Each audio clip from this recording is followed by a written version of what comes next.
Most people are miserable, and I think it's a real issue, but I think that it's not your fault. I remember I used to be miserable. I used to do all of the habits that everyone else does, like play video games, eat junk food, go on social media.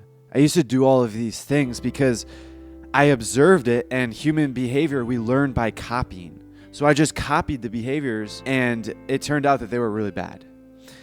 And the worst part of it is they were really addicting. So I kept in this loop.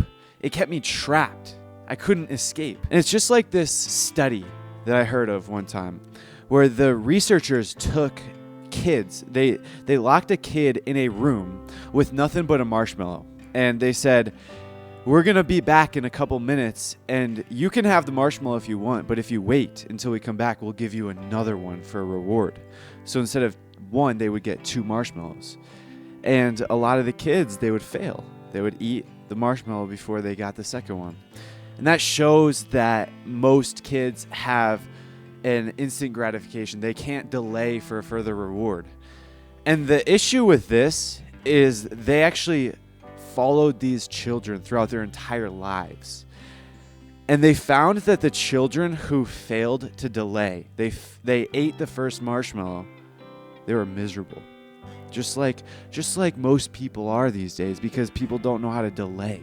People choose not to delay their gratification. And of the small group of children who did delay for the second marshmallow, they followed them on and they became successful and happy. They were happy just because they learned this simple skill of delaying for your gratification for the future. And what this looks like in real life, a real life example of this is, let's say you're trying to lose weight and you know you shouldn't eat this pumpkin pie that's right in front of you.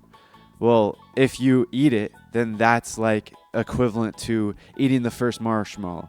But if you don't eat it, then it's like you save for a later date to get a reward, which in this case, the reward is losing weight and feeling better.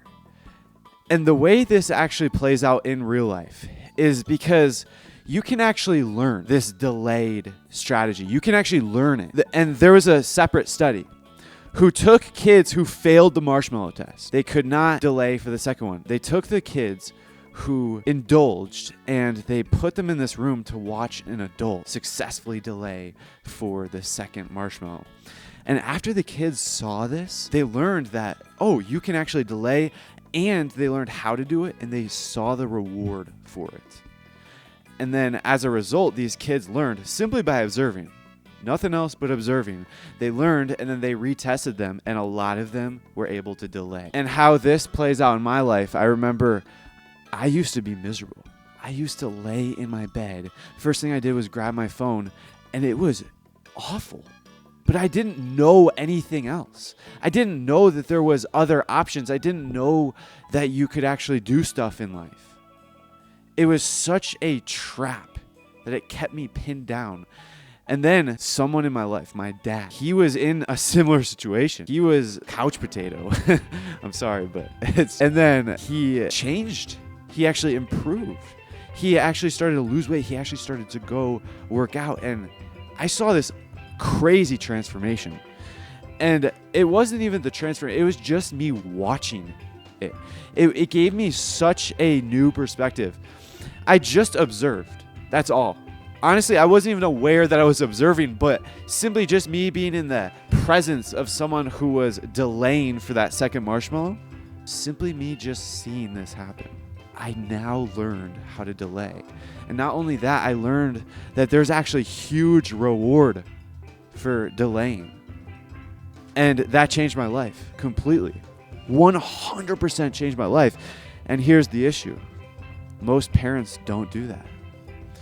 And it's not your fault. Like I said, it's society says to do these things because everyone does it. There's 2 methods that society uses to basically enable all these behaviors. The first one is it's socially acceptable. It is completely acceptable to go to a party and get wasted. It's completely acceptable to reach for your phone and scroll on TikTok for hours first thing in the morning. It's completely acceptable to eat junk food. And then the second method that society uses is it's possible. It's possible to actually go to the store and get some junk food. It's possible to go on your phone and go on TikTok. It's possible to do these things. 1,000 years ago, you couldn't get fat. It was just not a thing. Only kings were able to get fat because they were the only ones who had the resources.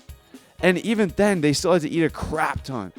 Basically, those are the two methods of why it's not your fault. However, it is possible to get out of that trap.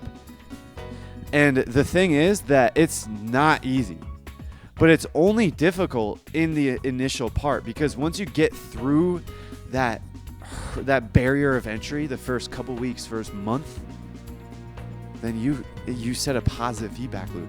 And just like it's really easy to stay miserable now, and it's really hard to become happy, once you become happy, once you become improving yourself, well, then it's way easier to stay there. It's just a loop, and you just have to get past the barrier of entry.